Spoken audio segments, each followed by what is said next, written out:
Ms. Lobisch, go ahead. You have a statement you want to make regarding sentencing for Ms. Villa this morning. Go ahead. Yes, you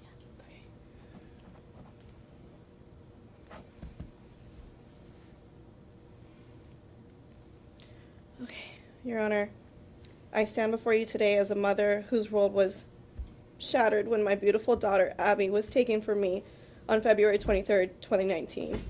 Please don't be confused by the date. A mother's intuition is never wrong. From that day to today, May 7th, 2025, it has been over 6 long years, more than 2,260 days. In all that time, my heart has never stopped hurting. My life has been defined by grief and loss, and the pain of living without Abby is a heavy weight I will carry every single day for the rest of my life, and until Abby and I are finally reunited. Sorry. I was told to come up here and to talk about Abby. The reality is, she was taken from me before I had the chance to see who she would become. She came into this world as quickly as she was taken out by the defendant. Abby was a sweet baby, so loving, so full of light. She had the kindest eyes, and anyone who met her instantly fell in love with her gentle spirit. Her presence was calming, beautiful, and pure. Sweet Abby was only 7 months old when she was cruelly ripped from this world. Since then, my family and I have missed. I'm sorry, I'm shaking so bad. Her first birthday, her first Halloween, her first steps, her first words, and her first day of school. The milestones every parent looks forward to having been stolen.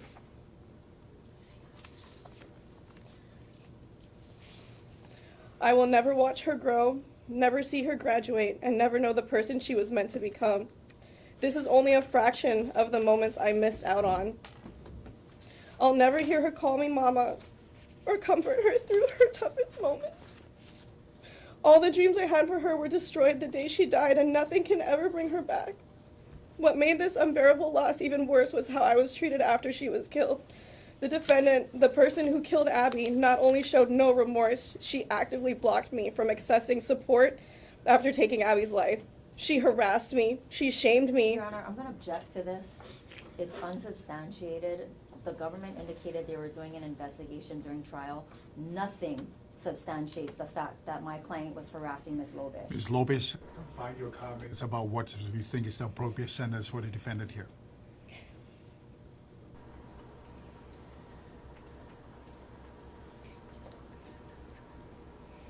During the trial, the pain that I endured reached a new level. I had to face the defendant after almost 6 years. I had to sit there while she smirked and smiled during my testimony, showing no remorse.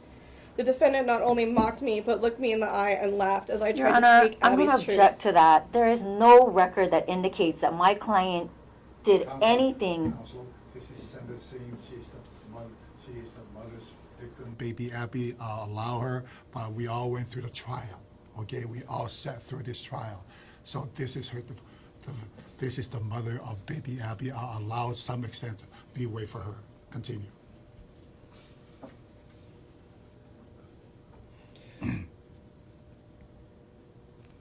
The defendant not only mocked me, but looked me in my eye and laughed as I tried to speak Abby's truth. Ironically, when it came for the mistrial motion, she couldn't even look at me. Deep down, she knows what she did. The trial felt like a second attack.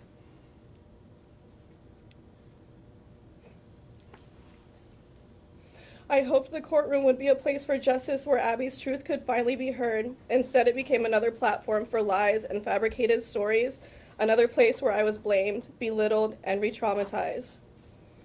Your Honor, it wasn't me who suffered only. My sons, Zachariah and Hoku, have both been deeply affected. Zachariah lost his baby sister, and that loss is something no child should ever have to carry. He was in the home when all of this happened. He remembers her, he grieves her, and he misses her. Hoku never got to meet Abby, but he talks about her all the time. She is a part of their lives because we keep her memory alive every single day. In our home, Abby is and will never be forgotten.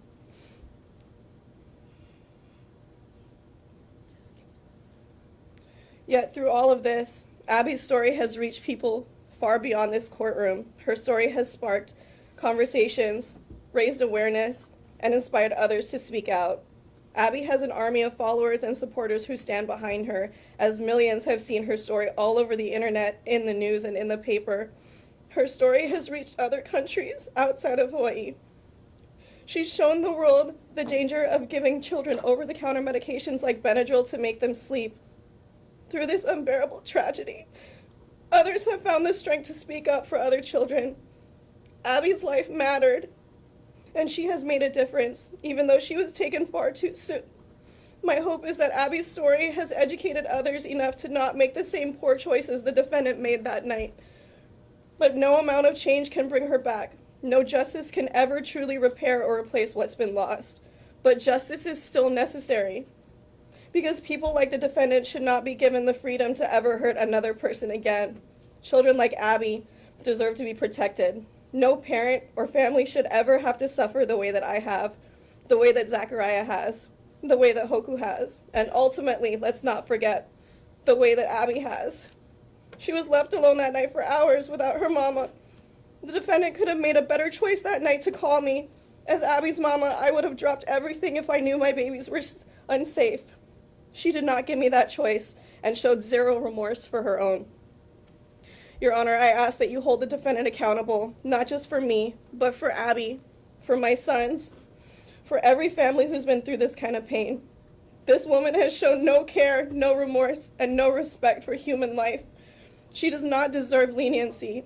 She deserves the fullest extent of justice after walking free for almost 6 years. Thank you.